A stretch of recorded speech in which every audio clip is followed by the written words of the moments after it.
Well, hello there, everybody. Good afternoon, good evening, good morning. I don't know where you are right now, but this is Andy. It's a great pleasure to be chatting to you again on behalf of Ellie, whose lovely materials allow me to talk to teachers to give you ideas to teach, whether you are in a physical classroom with large groups or small groups, or teaching from home.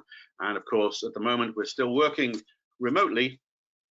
Or in some cases, blended learning. Some at the moment in the UK, there are some schools dividing the days. Some days the kids are in school, the next day they're at home to balance the size of the classes. So we're slowly, oh, and haven't we learned a lot? I mean, we just never stop learning. So we have an hour, and this is a session for primary teachers. I mean, I don't mind who you teach. You can certainly adapt the ideas, but I'm going to be using some materials which are for primary learners. I mean, any kind of young age. And I've written in the presentation that there are 10 things, but I think I'm going to show you more. And I think as we go through, you'll have the idea, the general idea of what I like to do with Coursebooks, or what we should do with Coursebooks, which I think isn't necessarily just because of teaching remotely. I've always felt very strongly that the teacher has to be creative with the course book, because I'm going to show you some lovely course book material today, I hope. Well, I will show you, but I think we also are aware that when we are in a physical classroom, there are challenges to using a course book, because sometimes it's hard to know if they're on the same page, literally, or are they looking at the right exercise? Are they clear what to do? I mean, how often in your life have you had this chance to be right close to them, and pacing your lesson? Remember, slow it down. And there are different sessions about this, about keeping your camera just right. I'm not over here and I'm not looking over there all the time. And it might be good for you to look this way, but how do you feel when I'm talking over here? That doesn't feel very friendly. And in order for me to look at you like this feels like I'm really talking to you. But I can tell you that I'm actually, I'm looking at my camera. You maybe you've discovered this a long time ago. But in order for me to look like I'm really connecting with you, I have no idea what's happening on my screen. Really, I do, but and making sure you see my face. And I think that's one of the key things we've all learned, is to keep contact with our students, even when they're doing activities, maybe something that you're doing with them online, and you simply stay there visible. People can contact you, and sometimes I don't think it's nice to turn off the camera and disappear. Maybe the students have 5 minutes to do something, and you could be here, working, marking, coffee. And you go, oh yes, Maria, you have a question, are you okay? You're the teacher, and you can still be in the classroom doing nothing other than letting them do their work, and you can check in more virtual ways. So I suppose the first point I want to make is, are you making the effort to connect with the students in a very visual way, and not looking over here, and you're not doing that thing here, and that we don't want to teach like this, and you look like that guy on the wall. So we've got to think, how do we look? How good can we look to make our students realize that we're making every effort to connect? And so I'm going to share some slides and go through some ideas of what I can do with some materials from primary course books. Okay, but first I want to check that you're all there. And the nature of this technology today, this platform I'm using, it means that I can only see the chat if I stop sharing slides. So I'm not sharing any slides at the moment, but I will. But first, just to see who's there, I can just see we've got about 100 people. Could you just put in the name of the place, the town, or the city where you are watching from? Okay, just put in the chat so I can see anything coming up. I hope I can read all the chat. Anybody there? Is there anybody out there? I'm putting in hello. Put in the chat, or maybe it's going to come up as questions. Ah, I see. Interesting. I'm learning something here.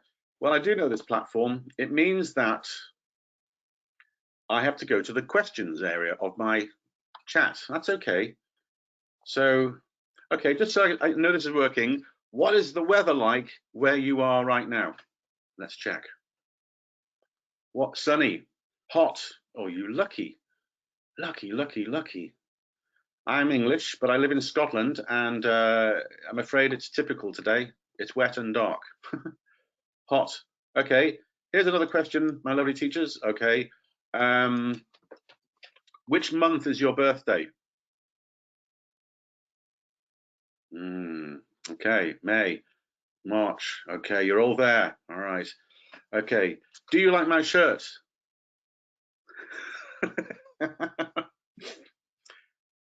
Yeah, thank you. No! Oh, I hope Panos is using sense of humor. Love it. Okay, Hawaiian isn't, no.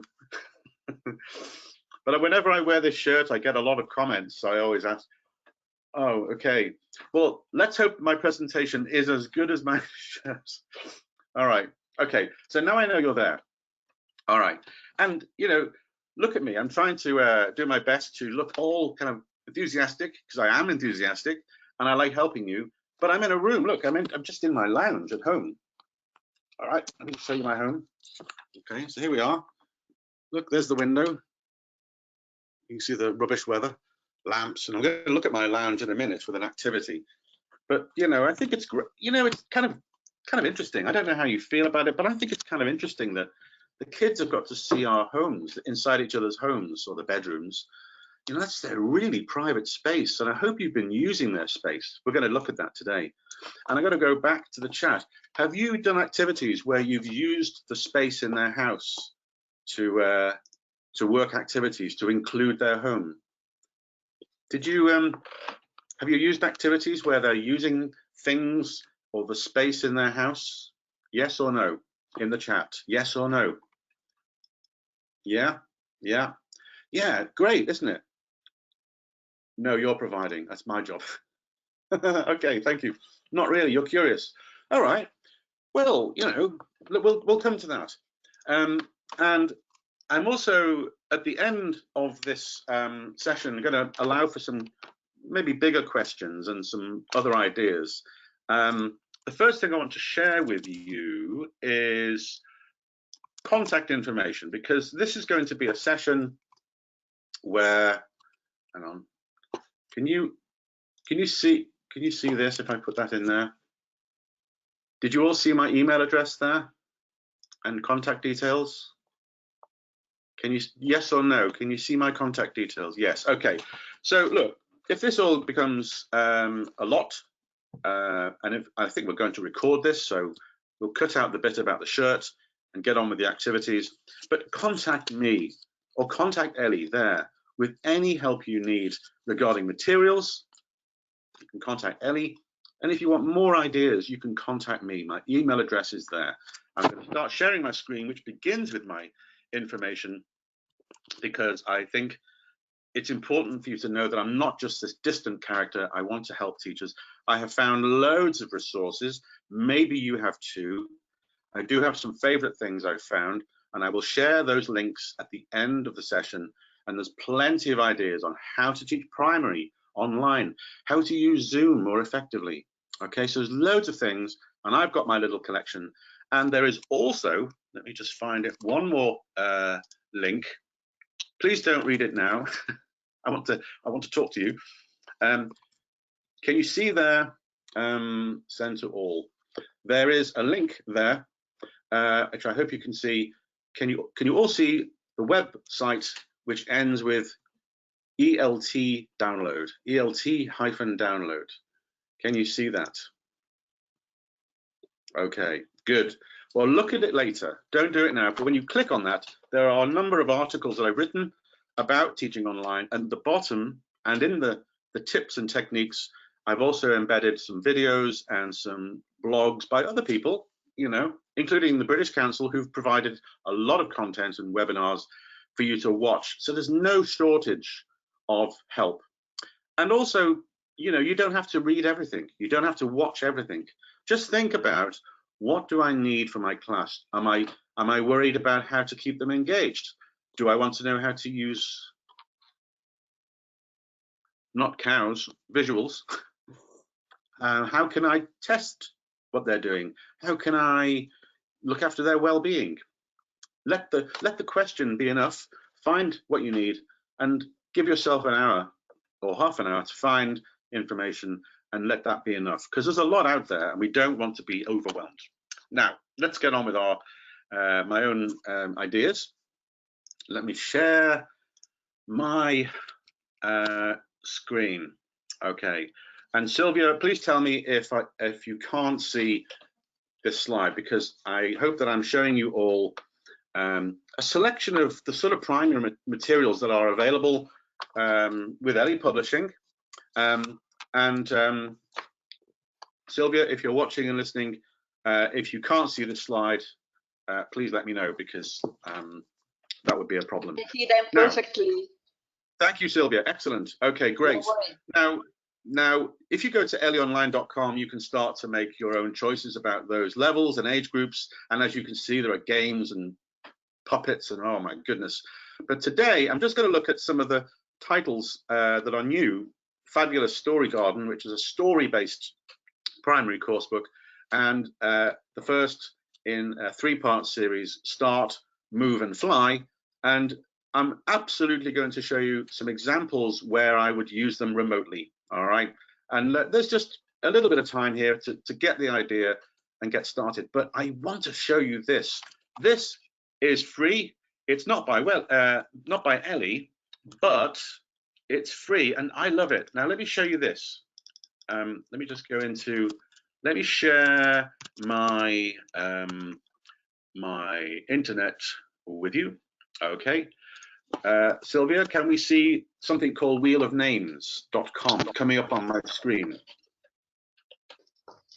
Give me a second. Yes. Coming up now. I can see it's can uploading. You see? I can see it's uploading. Okay. Can you see a gray circle saying click to spin? Yes, I can.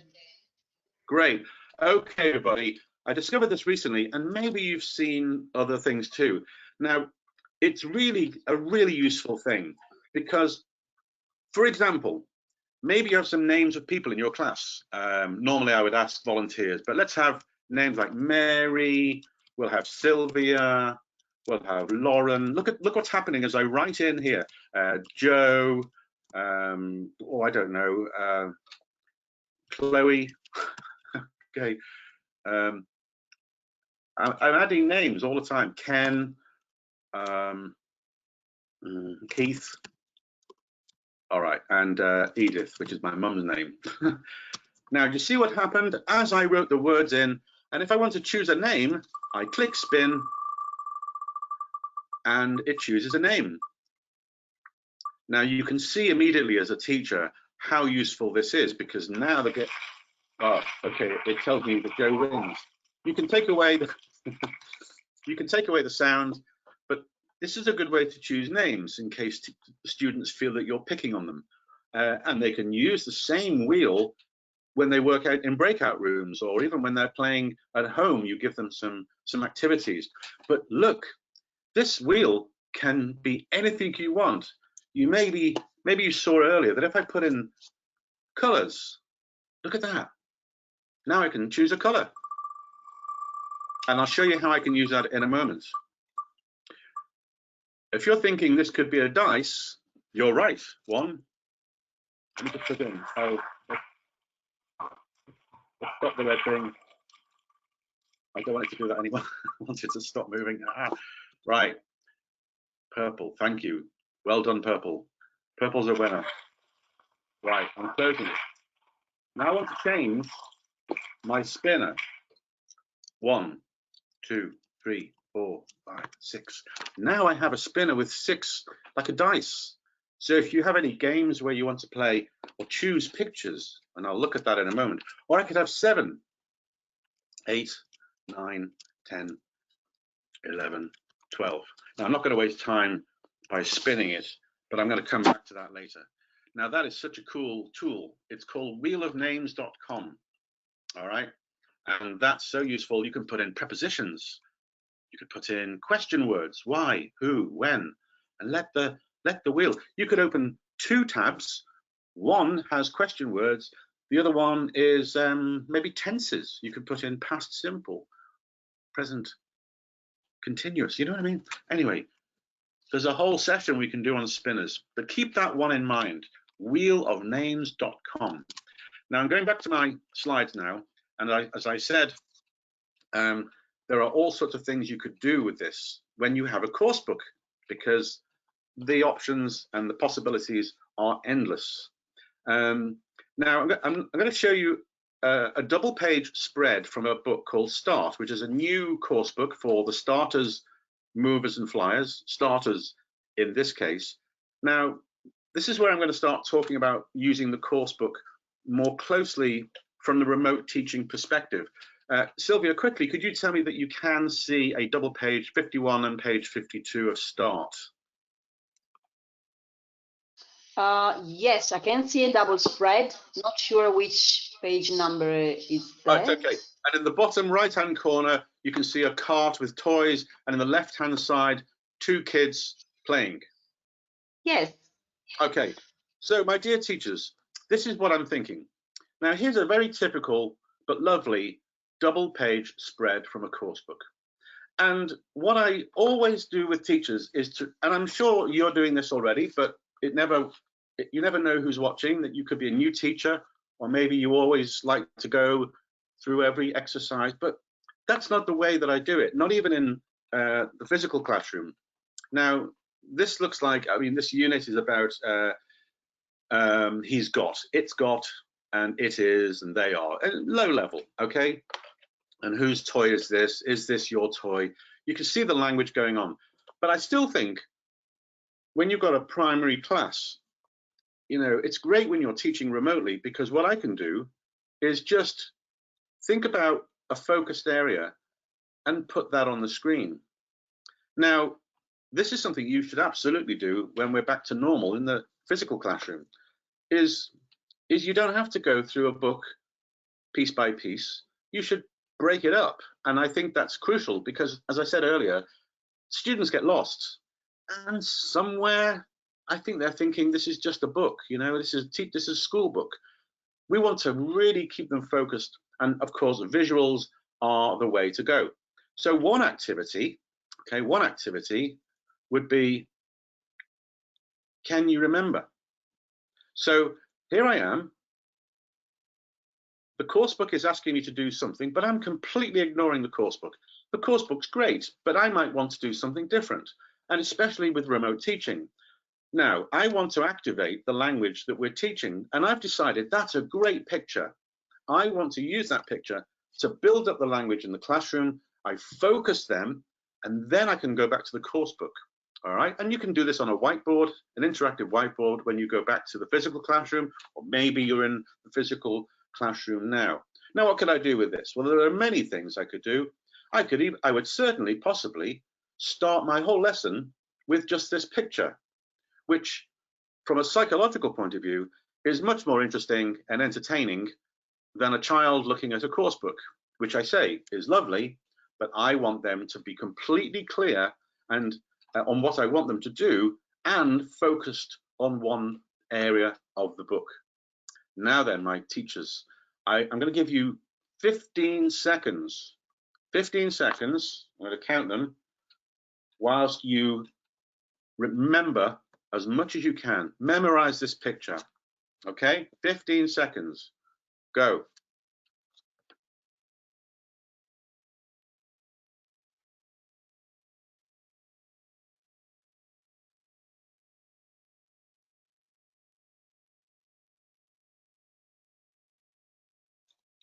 Okay, now then, what can you remember? Let's, in the chat, I'm going to stop sharing.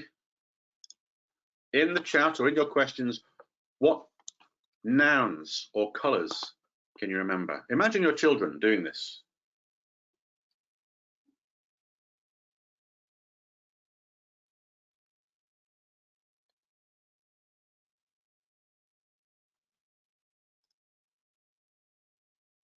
Okay, you remember bed, purple, Oh, can we close the door? I left the door open. Purple, blue, brown, good. Robot. Jeans, okay. Green, yellow, bear. Yes, well done. I'm looking at the chat here. Cards, a desk. Trousers, what's the spelling? Desk, board game. Yes, yes. Banu. Hello, Banu. Oh, hello, friends, if I didn't recognize you. Card, trousers, brilliant. Yeah, you see, you did it. And you've got a good memory, obviously. Now, that activity doesn't have to be in English. This is the controversial thing, and you can disagree. That's up to you. But if I want my class, I'm going to go back to sharing. Hang on, let me go back to sharing. If I want to go back to sharing my screen, can you see the picture again, Sylvia? Yes, yes, I can, perfectly. Okay, so for example, we can ask the students to do this in English, of course. Maybe you have a feeling that English lessons should always be in English, but actually I don't necessarily agree with that, because I think it's quite tough. I think we forget how hard that is, and it wouldn't kill the system or your headmaster or headmistress or principal to say for 1 minute the students can give you brainstormed ideas in their own language. And I like that, because then I can collect all the ideas. And many students don't like to say anything because they don't have the English yet. So let them come up for air. I think English only classes is quite hard. And I remember that when I was a kid, you know, English and just French only. It's like being underwater. So most of the time you can be underwater, I suppose, and then coming up for air is like, oh, I can use my own language for a little bit. Thank you, teacher. Okay, good, thank you. Back to English. And I can hear words that they didn't know, but then we can teach them. Robot, monster, lamp, board game. You could also, if you had the picture, you could send it to them, and they would also perhaps have a digital version of the book. All of Ellie's course books are available digitally, and when you buy the print book, when you buy the printed copy of their course books, there's a unique code in the front cover or the back, and it allows access to a digital version of the book. So now they can work together with the book, or they can even look at the pictures together. Now I could go back to my wheel. Okay, now look at this. How about this for an idea? I go back to my wheel and I put in the colors and I spin, all right? And I wait for a color and I find it is green. Don't worry about the colors on the spinner. I know the green is blue. You can disable that thing. Green. So I go back and I say, what can you see, guys? What can you see in the picture? What's green in the picture? What can you see in the picture that's green? All right. Any answers, please? Can you give me some answers? What's green in the picture? I'm going to quickly go and see the chat. A monster. Oh, right. Thank you. All right. The carpet. Okay. You're getting the answers. Again. Okay. Carpet, monster, mat. Okay. So now I'm going back to sharing. I'm going to go back to sharing. Oh, you can see my my picture now. Yeah. And you can ask questions. For example, we could do the spinner again, or we could say, there is a green monster. What color is the robot? What color is the radio? What color is the boy's top? Or you can do things like this. Okay, let me go back to stop sharing. Do you do this with your students? Okay, here I am. Hello. You could do things like this. You could say, I know you can't see the picture right now. It's just me and my shirt. The boy's top is purple, and all the students before the class, they have to write a true sign or a false sign. Maybe you're doing this already. So you look at the picture and I can't see the picture either at the moment, but I say the monster was green. Guys, put up is true or false, because it's a memory thing, or you can use it whilst they're looking, because maybe they know it's green, but they don't know the word green in English. So it depends on how the level works, but they go, the monster was green. Was it green? And you can see all the students holding up true or false. Okay. Or you can have things like this, okay? Yes, no, or you can have a tick or a cross. Now, I don't know if you're doing that, but that's very effective, because if you're seeing all the different cameras and you can see lots of true and false, it's a very good way to know immediately who's getting things right or wrong, and you don't have to keep looking in the chat. Do you do that already? Yes or no? Do you use things like this to see if they're happy? Oh, sorry, happy, not happy, don't really mind, not sure, or I'm pretty annoyed today. Let me tell you, I want to ask if you do that, because it's a really good way to find out. You do, okay. You use body gestures. Well, yeah. How you feel, guys? All right, you can do all that too, or moving back a bit, you know. Or... So obviously their own body language will tell you, but I think it's a really good way to see at a glance if they're happy. Did they think it was true, or did they think it was false? All right. Okay, well, let's get back to some of the other ideas. All right.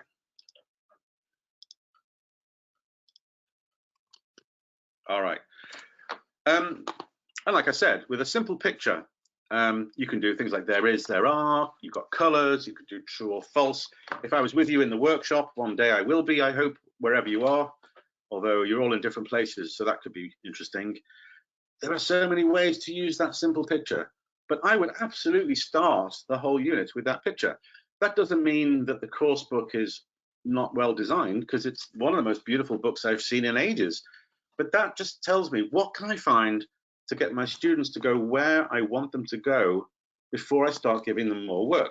Now, in this particular unit, as you can see, above the red box I put there, all right, oh, sorry, you can see that above there are some texts.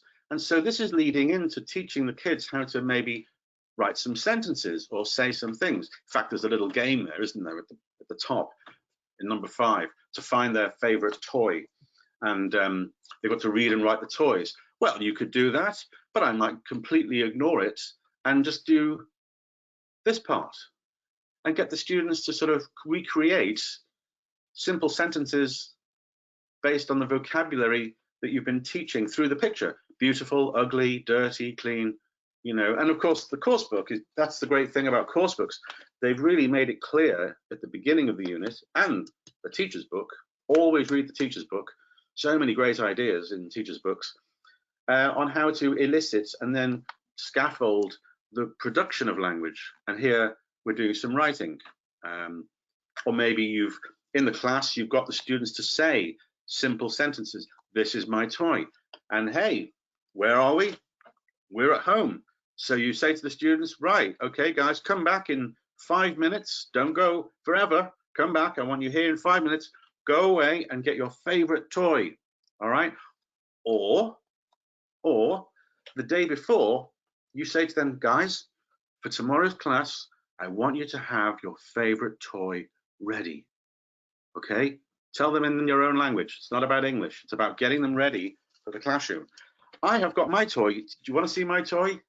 Okay, well, I don't have a toy as such.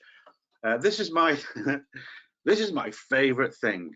All right, it is beautiful. It is red and clean. It isn't old. It's new. Trust me, teachers, this has saved me through lockdown. It's annoyed everybody in my family because it comes with an amplifier. Now, this is me. I've gone away and I found something, because the key, as always, is to personalize the learning. You know, I don't want the students to think I'm filling in answers for a course book or to keep my parents happy. I want to make the English belong to me. What's my favorite toy? Is it old? Is it new? So as you know, we transfer the language into a personal experience. And yes, perfect. In most classes at school, you're not allowed to have a phone. In fact, the kids might even be too young to have a phone. But with the help of their parents and online, they can share pictures with you. And I'll mention some tools later to do that. But if for now I just mention the words, the names of them, there's an application called Padlet, and another one called Nearpod, and you can use Google Documents, in fact, to share pictures and the students' texts, and they can create like a little gallery. I decided I would also include my pet, because kids like dogs, cats, fish, animals. They usually have pets. If they don't, they can talk about a pet in their family, or they can just find another toy. And so I decided to write about my dog. The dog's called Bella. Normally I bring her into the webinars. She sits down here and nibbles my toes. Now I did a text for my dog. This is my favorite toy. It's a polar bear. He's white and he's got long legs. Typical polar bear. He's old, but I love him. And so there you go. I mean, and all of that from what looks like a pretty complicated text and visual design of 2 pages. And that's what I'm saying, you know, and if you're not doing this should apply to the whole of your teaching life, lockdown or no lockdown. How can I make the language very clear, very specific, control what they see, get the language there, build it up, and in a way the coursebook does it for you. But isn't this more interesting? Don't you think this is a more interesting and interactive way of doing it? And there you go, I finally personalized it. So that's one way in which we can get students to bring things from the home and show them on camera, you know. What have I got here? Nothing, but no toys, just work. My mug of coffee, all right, which is empty and cold, but I don't mind. For you guys, I'll drink cold coffee. Now, here's another example. Same thing. I could have used just the picture. Okay, but I've done that already, so this is just another example. You could take that picture and ask the students to see if they can remember, or maybe you could take the picture and on your computer chop it into little pieces and make a jigsaw and give them numbers and make it a, like, I don't know, 6-piece jigsaw, and let the students help you move the pictures around, you know, and decide together. Send them the pieces of the picture, just because you can use your phone to take a picture or clip the picture from the digital book. What I'm saying is, this would not be a great activity if I just showed the students the picture and asked them to do their best to match the words, because for one thing, I want them to hear the words before they start reading, because the interference from their own language might make them mispronounce. So again, I could control the same way. But I just want to show you that having done a similar activity to the one before, here's my room. Okay, this is my lounge. And I could get the students to take a picture of any room. It could be their bedroom, it could be their lounge, I don't mind. But it really should relate to the vocabulary we're teaching. And then they can make their own little activity. This took me no time at all. I took a picture of my room, I pasted it into Word or a PowerPoint slide, and then I added a text box with a number, and I put arrows. I mean, if you don't know how to do that, I'm sure that a family member can teach you, but I reckon you can. And I only did 4 questions there. And they're just little ways to make the students ask their own questions and adapt the language and the pictures from the course book to stuff at home. I hope you like that idea. I'm not going to go to chat, but I think you'll find that's making a great connection with the real world and also making the most of being at home, okay? In Story Garden, if you look at the bottom left corner of the slide, I'm actually now referring to a new series called The Story Garden. It's a beautiful new course. It takes famous stories, as you can see here, for example, The Little Mermaid, and it uses the language of the story as the main content to teach the grammar and vocabulary. So I'll leave you some links on the LE website to check that out. It's just come out.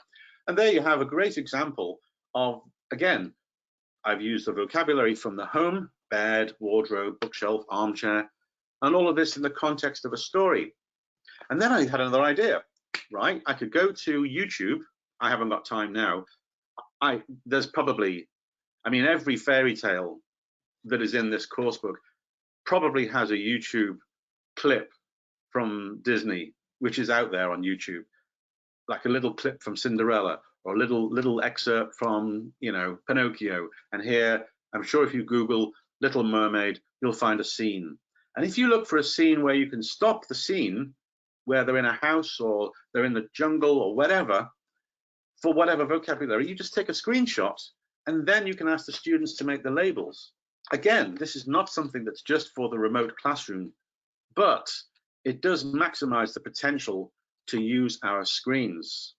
Again, I'm sure most teachers know how to take a screenshot of anything, including a moving video. You can pause it, screenshot, put it in your slide, put labels, and that would be a lovely way. In fact, when I prepare more workshops, I'm going to be doing more work on Story Garden and the other course called Start. I will be doing that because there are lots of free film clips to go with the very stories that they know and they love, which then takes us into storytelling possibilities. Here's a nice activity where you could give the students 4 different pictures, and they could work in groups or in breakout rooms, okay? Or maybe you could just work as a group, a big group, and then you could describe things or get the kids to ask questions if you model the questions, as these kids are doing. Is there a blue armchair? You know, so you're focusing on one of the pictures, and then the kids ask questions. Is there a blue armchair? No, I say. Is there a red sofa? No. Is there a sink and a purple chair? Yes, yes. And you know, that's another activity. Or you could ask 2 students together, or you could use the name wheel. So Mary, could you ask Banu a question to see which picture she's looking at? And then you have to watch them, you know. So that's another way you can use them. And a perfect way to then give the students some project work. Maybe they could Google some pictures of typical houses in the UK, or typical homes in the USA, typical homes in Australia, typical homes in your country. You could divide the class into as many groups as you want to come back the next day with 4 or 5 pictures of different, you know, a typical living room in the United States, a typical kitchen in Japan, all right? Because we want them to expose themselves to world culture, and they can present back to the class. I found my country was Japan. Here is a kitchen in Japan. There is a saucepan. Here is the window. The table is red. You know, it doesn't have to be about the British house, but this is an opportunity to start to think about the world around them. You know, we're getting outside our own world. So it could be for projects, but also flipped classroom work. So by flipped classroom, I mean, we could ask the students to do some very manageable tasks before the next class that you have with them. Flipped classroom is when you've given them something before they come to the classroom. It's got to be clear, manageable, and relevant to the next lesson. And then the students have done the work. Maybe they've prepared some things to say about homes, and then you can start to use the language from there instead of looking at the topic cold, you know. I've got an alien. Yeah, have you got an alien? Right, everything feels alien at the moment. Here's another idea which some teachers do and some don't know about. So okay, look at this picture. Looks like we're teaching legs, hands, eyes, arms, ears, feet, foot, hair, nose, mouth, tail. Right, great. I could show the picture, but why don't I do this with the kids? I'm going to come back to my screen, stop sharing. Right, hello again. Do you know this idea? Sometimes you can do it with buying the things, buying little whiteboards. You make a little whiteboard for yourself, and the kids do the same. All you need is one of these little plastic wallets. Okay, I guess they have to buy it, but maybe there's a way of using some plastic from packaging they've got. Some card, all right, some card and a piece of paper. So they've got 3 things here, and I slide them in, okay, and now I have my own little interactive, well, little whiteboard anyway. And I have a cloth. Now I can do the alien thing in my own way. So I could say, right, maybe I've pre-taught the words legs or eyes and ears, you know how to do that, but the course book could be your platform. And maybe you say, look, hi guys, this is my alien. My alien. What should we call him? What should we call the alien? Oh, okay, let's call him let's call him Boris. And this is his body. Okay, I'm gonna ask the questions here. First person to tell me how many eyes for my alien. How many eyes? How many eyes does he have? It's your alien. We're gonna make him up 5. Blimey. Okay. 1, 2, 3, 4, 5. Okay. How many arms has my alien got? How many arms? Wow, a lot of people like the 3 arms thing. That's because it's hard to put.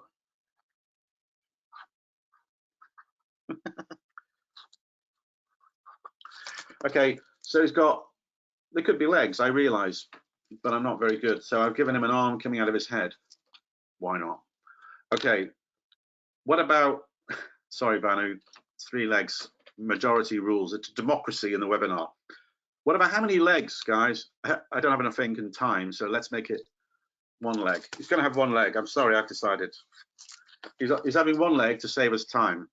How many ears has my alien got? How many ears has my alien got? No ears. You can't hear anything. Fair enough. He's got little side things on his, and put little things, and they're just little blobs. No ears. Can't hear anything. Okay, that was me being silly. What about, has he got hair? Long hair or short hair? My alien has he got long hair or has he got short hair? Long, okay. And that's very true because I've been in lockdown and everybody has long hair. In the UK, we opened the hairdressers on the 5th of April. There you go. Well, he's missing 2 things. I want 2 more things. What could they be? Keep it clean. What two things do we need for our alien? A nose. Good answer. Big nose or little nose? And a mouth. Nose and mouth. Thank you, teachers, for being so practical and helpful and clean. A bow. Oh, I like that. Do you like the bow? Okay, that's his bow.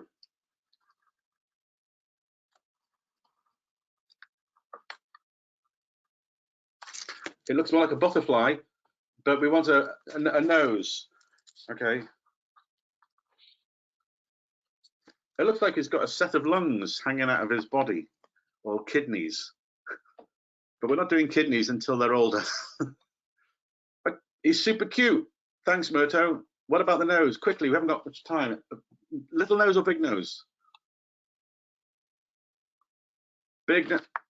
Nice. You asked for it. All right, it's looking like a horrendous alien. I'm not sure he looks friendly, so I'm going to give him a nice happy mouth. It looks like a sort of friendly alien. Not sure really. Boris is a bit confusing in many ways. Well, there you go. So there's, right. Do you do that already? Do you do a little mini thing with them, a little mini whiteboard? Have you ever done that? It's not my idea. I've seen it before. I mean, I've done it in other ways in the past, but I've seen teachers doing it. It works. I can't say all these ideas are mine. I just like using them. Have you done this before? Have you used it? The weirder, the better. True. Who, me? No, the monster. Right. Have you done this before? Yes or no? Just so I can see if it's helpful. No. Oh, okay. Well, that's good. Maybe you'll try. Yes, no, okay. Let's go back. Let's go back to see if we can do some more ideas. Let's do some more ideas. Andy, okay, right. Show my screen, and back we go. So there we go. Now look, that was a perfectly normal and beautiful piece of course book design, but I got out of there and did it with my lovely little confusing, messy Boris with his lungs hanging out, which is actually a bow tie. But then the kids could make theirs. And even if they can't make that thing with the plastic, they could draw them and, you know, show them. This is my script. You know, they could show their pictures and share them, describe them. Now, maybe that's not something that's new, because we've done this before in our classrooms in the days when we weren't teaching remotely, but I'm just showing you that those ideas don't have to disappear. In fact, I think they're more important than ever, don't you? And then you've got questions again. So now you can really use the language. Guess your partner's alien. So this looks like students could design their own alien, all right? And they ask questions. So you give them 5 minutes or 10, depending on the class and maybe how much time they need to relax, because, you know, you're doing all the work here. I'm doing all the talking, but it's a lot. I mean, you're teachers, so you can handle it, right? From me today, I mean, but if you just want to have to take a break, say, guys, you've got 5 minutes. Draw an alien. We've got 5 things: hair, nose, mouth, teeth, and ears, legs, arms, whatever you want to do, whatever you feel you're teaching. Go away and do it. And you can color. You can have pink arms and green nose.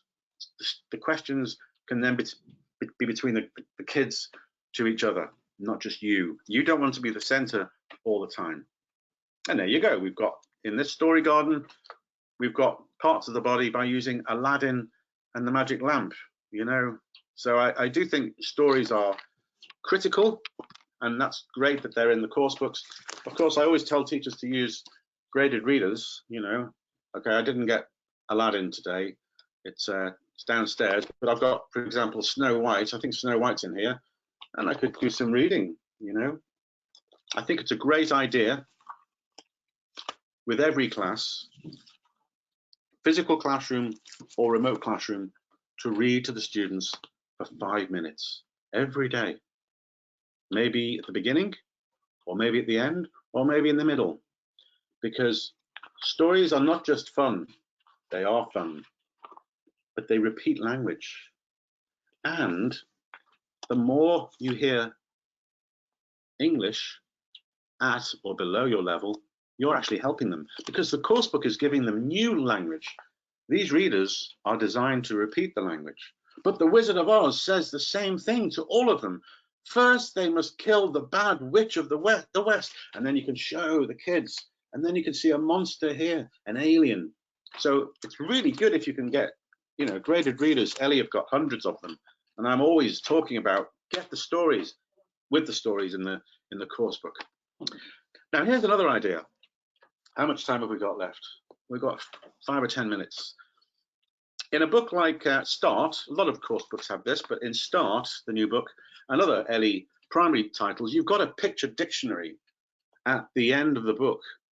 Now, that's okay, that's lovely. It looks like, you know, the kids could look at pictures, check the spelling, but you need to be able to work with it.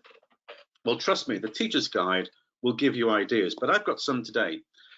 What I did, now I'm not teaching all this vocabulary at once, because they're all different topics. So that's what a picture dictionary does. It groups things, but there's too much here for the kids. So I pick one. See what I did? I took the first one. I'm going back there now. I can't hide it. You can see I chose the top right-hand corner. I chose 12 animals: cat, dog, bird, mouse, frog, duck, chicken, sheep, goat, cow, horse, and donkey. And then I printed out, and you can look on my screen, you can see I printed them out. I stuck them on some card. But look, isn't it amazing? In the physical classroom, you need to make a really big one, don't you? There's my monster, there's Boris again. And you've got to make a big one, and they can all see it, you know? Well, now I don't need to. I just go like this, all right? Or, we've looked at the animals. You could do a similar thing to another activity I was doing earlier about memory. I took a picture of all the animals on my desk here. Then I scattered them about. If you count them, 1, 2, 3, 4, 5, 6, 7, 8, 9, 10, 11, 12. And then I jumbled them up, and one was missing. Whoops, woo. So there they are, jumbled up, and then one's missing. Okay, do you know which one's missing? Can you, there it is, everybody's there. What's missing? Okay, no time. It's the cat. And if you thought it was the cat, you can give yourself a pat on the back for being so observant. You can do that by taking pictures with your smartphone with the flashcards just from the picture dictionary. How about this one? Okay, supposing I do this. Now I can't, let me just stop sharing the screen for a moment. Stop sharing. Here we go. Now look, I could do this with my little mini flashcards. There's an animal behind here. Now I'm going to watch the chat. You can do this with your chat on your remote teaching. Let me find my chat. Okay, teachers, get ready. Which animal? Can you guess already which animal I'm going to show you? Can you guess? Cat. Murto says the cat. Murto says, look, Murto's guessing everything. Simona, you think it's a cat. Donkey. So I've got the kids' attention, right? You're thinking, oh, I want to know who's.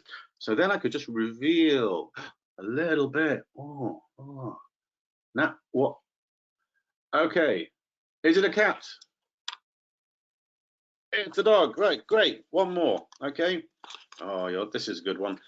Which one now? Which animal have I got now? Which animal have I got now?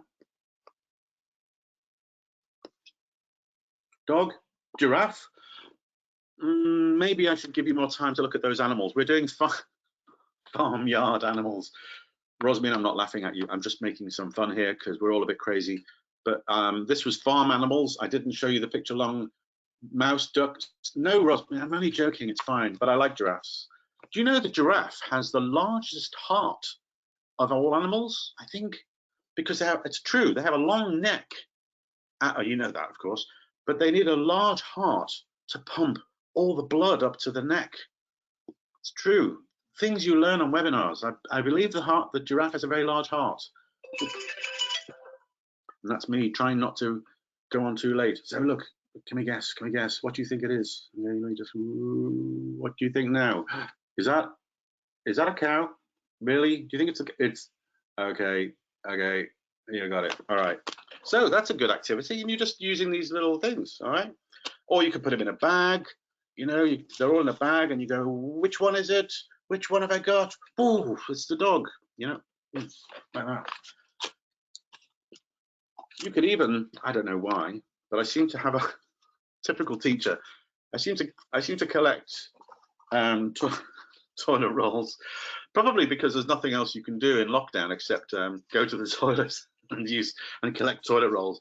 It's just an old teacher's habit. It just seems a waste to throw them away. And I'm thinking, well, maybe I could set them up here, you know, and I could make a little.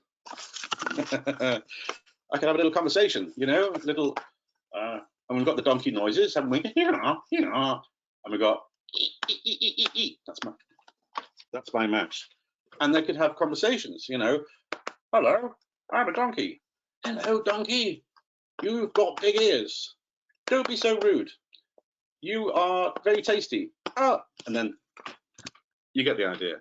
The thing is, these little flashcards have all come from the picture dictionary, and the student can do that. They can even, if they've got the help of their parents or their older primary to use their video, they can make their little videos of a conversation. You know, what's your name?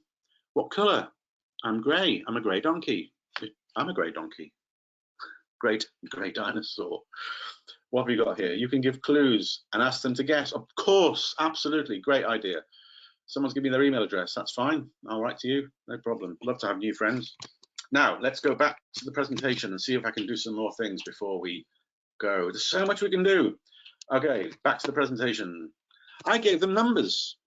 I just put numbers on a picture. I clipped the picture dictionary page onto Word, a Word document, and I just put numbers on the words. I just put numbers in. You could even write them and take a picture. And I could share this on Google Docs, maybe, or I could put it on a PowerPoint slide. And I could use that spinner, couldn't I? And we generate numbers. The number becomes 5. And we go, whoa. And the kids could guess, you know, tell us, what is it? It's a frog. What color is it? It's green. What does it do? It runs. It doesn't run. It jumps. Okay, what noise does it make? Blah, blah. So just by going back, This is the whole point of what we're doing here is I've got a page from a course book. What can I do with it? Well, I'm not going to just give them a page like this. It's crazy. It's just beautiful, but I can't teach with it. I need to be creative. So I chopped them up, not the animals, the cards. And then I did some, can you guess what's missing? Then I gave them numbers. I mean, you could think already, what would I do with this? Oh, this was great. This is amazing. I actually decided, hey, if I go to the internet, I can click on animals and get their noises. If I look, I didn't look for very long, and I can download them. If you go to freeanimalsounds.org/downloads, you can download the animals making a noise and put them next to the pictures, and then the kids could click on these sounds. You could give them the controls from your Zoom and say, click on the sheep, click on the cow. Oh, that's brilliant. Excellent. Guys. Right, thank you. Some sheep never stop talking. So look, I've just taken some things off the internet. I didn't know about them until recently. Then I thought, how can I put them together? And I think you'll have loads of ideas if you would just stay creative, right? Oh, no, guys, be quiet. And then I've done the same thing here. And it all goes to a page in Start.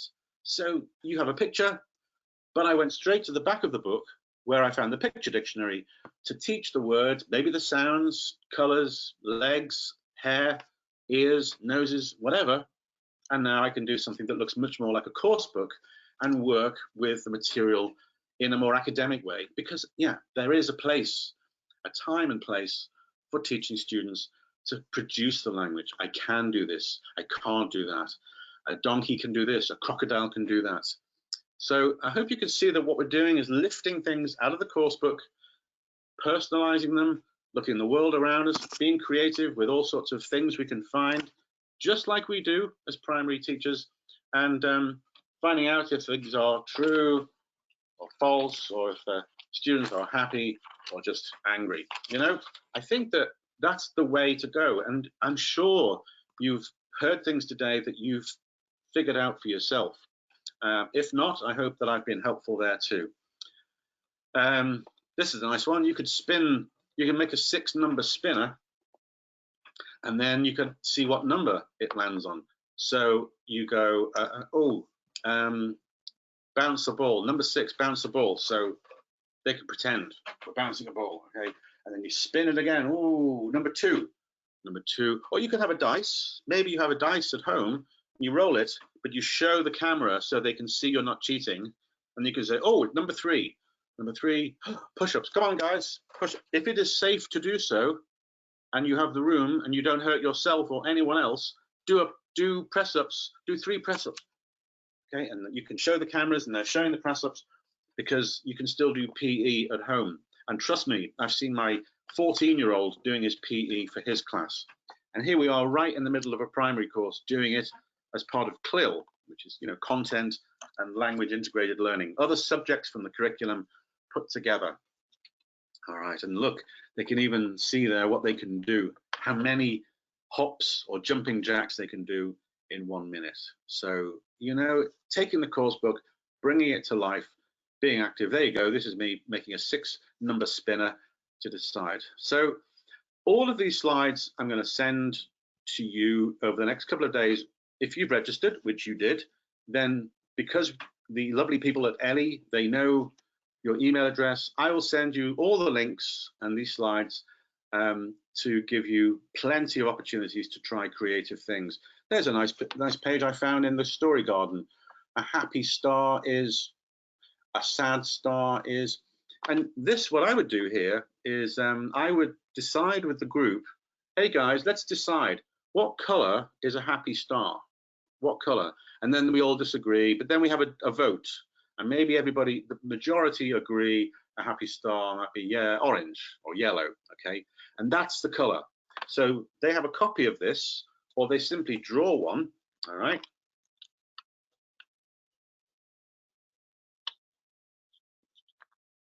here's my star, and then I color it yellow, So instead of the angry face and the happy face, now you could just see all the kids' stars. How do you feel today, guys? Happy, sad, yellow, black, pink, whatever you've decided. In other words, what I've done here is take the page and make it something more three-dimensional, something they can use to show you how they feel and how their feelings are with other things, scared and surprised. And those adjectives could be used when you're reading a story with them. Are you surprised? Are you scared? Are you sad? There you go, that's me. So I used for reference here materials from the new courses from Ellie Publishing. And they are part of a whole series of new books coming out from Ellie. And there's the website. Just check them out. Just check out Story Garden or put in Start at the website Ellie Online, and you can see much more about those courses, and you can see more sample pages, which is really good because you can get a feeling for how you can adapt them. But of course, Ellie have been going a long time with a lot of successful materials for all ages, especially primary, and I love their games. They've got games and toys and puppets, and you should check them out, and I'll keep doing more talks about them. There's some talks already on their YouTube channel called Ellie Multimedia, and that's really all I have time for today. I'm going to give you my details again and switch to just my face and my shirt, and see if there are any questions that I can help answer before I go. Stop sharing, and here I am. Okay, guys, I hope that was useful. I think this was recorded, so I think we can play the recording. If you just keep a lookout on the Ellie Facebook page, or your newsletters come if you're registered with Ellie, or just email us. I'd like to answer any questions I can for now. Oh, you're welcome. Thank you very much. It's okay. If anybody wants to ask me anything now, like, Andy, when are you going to get your hair cut? As soon as I'm allowed. You're welcome. Any questions or reactions or whatever, I'm happy to be helpful, but I'm also happy to be questioned. Let me see. You're welcome. All right, well, let me put some links. I'm going to send you a lot here, so you might want to copy and paste what I send you now. This is a lot of stuff. Look in the chat, and just grab what you see in the chat here. All right. Now, hopefully, if you copy and paste all that into somewhere else, because when I close this session, you'll lose this. So if you want to copy and paste it, or in fact, I could put this in my email to you in the next couple of days with the slides. You can look it all up. But there's so much there that will help you. I hope you've seen a lot of things already that are familiar, just done a bit differently. You'll notice that it takes a lot of energy, like primary teaching is always like that. But this is a webinar, so it's my job to keep going for an hour. But if you're teaching all day, we have to provide some time to pace the lesson, and you know that, okay? So you could say to the students, right, draw your alien, okay, 10 minutes, we'll come back. Keep the video on, keep your video on, keep present, let them feel you're there. Just sit and drink your water. Any questions, anybody? Questions? Better to receive it by email. Fair enough, Frederica, I agree. All right, so I'll put together an email with the slides and links, and in the next couple of days, you will receive them from the lovely people at Ellie, and I hope you can take away some ideas there. There's usually a lot. Just pick one or two, try one thing every lesson until it's right, and let's hope Boris gets better soon. All right. Thank you, everybody. And Sylvia, that's me finished, I think. I'll be contacting everybody through Ellie with links to the slides and to the resources that we found to help you teach primary kids. Good luck, everybody. I hope you stay well and keep going. You've done a great job. Thank you, Andy.